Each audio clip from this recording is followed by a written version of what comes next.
नमस्कार दर्शक बंधु आज भिडियो आमे गांधी जयंती उपर एक सुंदर भाषणटीए कहवा।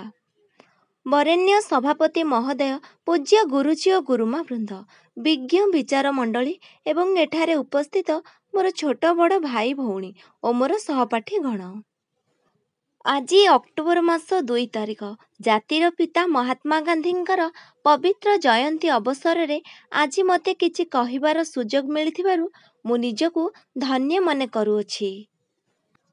महात्मा गांधी 1869 मसीहा अक्टोबर मास 2 तारिख रे गुजरातर पोरबंदर रे जन्मग्रहण करथिले। एहा समग्र भारत पई अत्यंत गुरुत्वपूर्ण। भारतर स्वाधीनता संग्राम रे महात्मा गांधी विशेष अवदान थिला। तेणु आमे प्रतिवर्ष तांको जन्मदिन को गांधी जयंती रूपे पालन करिथाउ। एथिसह एही दिन अंतर्जातीय अहिंसा दिवस मध्य पालन कराଯାଏ। गांधीजींको सत्य और अहिंसार नीति को केवल भारत नुहे समग्र विश्व अनुसरण करिसंती। तेणु यह भारतीय मानक पई एक गर्वर विषय। महात्मा गांधी संपूर्ण नाम है मोहनदास करमचंद गांधी। तांको बापांको नाम थिला करमचंद गांधी एवं तांको मातांको नाम थिला पुतुली बाई। गांधीजी मात्र 13 वर्ष बयस रे कस्तूरीबांको विवाह करथिले। तांको शिक्षा समाप्त परे से आईन अध्ययन करबा पई दक्षिण आफ्रिकार नाटाल नामक स्थान को यात्रा आरंभ कले।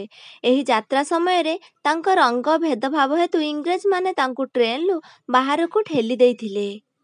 एहा परे से दक्षिण आफ्रिका रे रहुतबा समय रे सेठारे प्रचलित हेउतबा भेदभाव एवं वर्णवैषम्य नीति को विरोध करिया पई सत्य और अहिंसार रास्ता अपनाई थिले।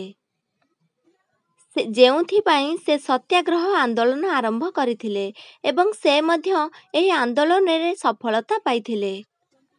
1944 मसीह रे जून मास 4 तारिख रे सुभाष चंद्र बोस रेडियो प्रसारण माध्यम रे गांधीजी को बापूजी बोली संबोधन करथिले। सेही दिन ठारू गांधीजी बापूजी नाम रे परिचित हेले। गांधीजी एक सरल जीवन यापन करने सहित उच्च चिंताधारा विशिष्ट व्यक्ति थिले। से थिले सत्य एवं अहिंसार पुजारी।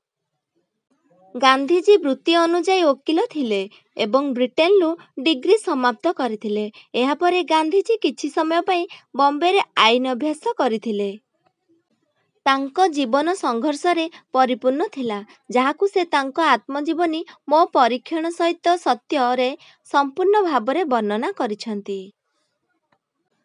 गांधीजी अहिंसा अनुसरणकारी तथा मानविकतार रक्षक थिले। से सरल जीवन यापन करिबारे विश्वास करुथिले। भारतीय मानकु ब्रिटिश शासन मुक्त करबा पई से तांको जीवन रे बहु संघर्ष करिथिले।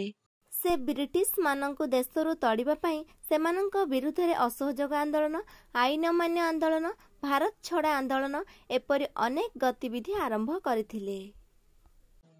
भारत को स्वाधीनता आनिबारे केवल गांधीजी नुहे बरं तांको व्यतीत अनेक महापुरुष माने निज जीवन को बाजी लगाई शेष निश्वास पर्यंत लड़िथिले, जहा फल रे ब्रिटिश सरकार को शेष रे हार मानिबाकू पड़िला। शेष रे आम देश 1947 मसीहा अगस्ट मास 15 तारिख रे स्वाधीनता पाइला। महात्मा गांधी एवं अन्यान्य स्वाधीनता संग्रामी जेउ माने स्वाधीनता संग्राम रे शहीद होइथिले। केवल सेमानंकर बलिदान एवं उद्यम हेतु आमे आज मुक्त एवं एक दीर्घ निश्वास प्रश्वास नेबारे सक्षम अटु।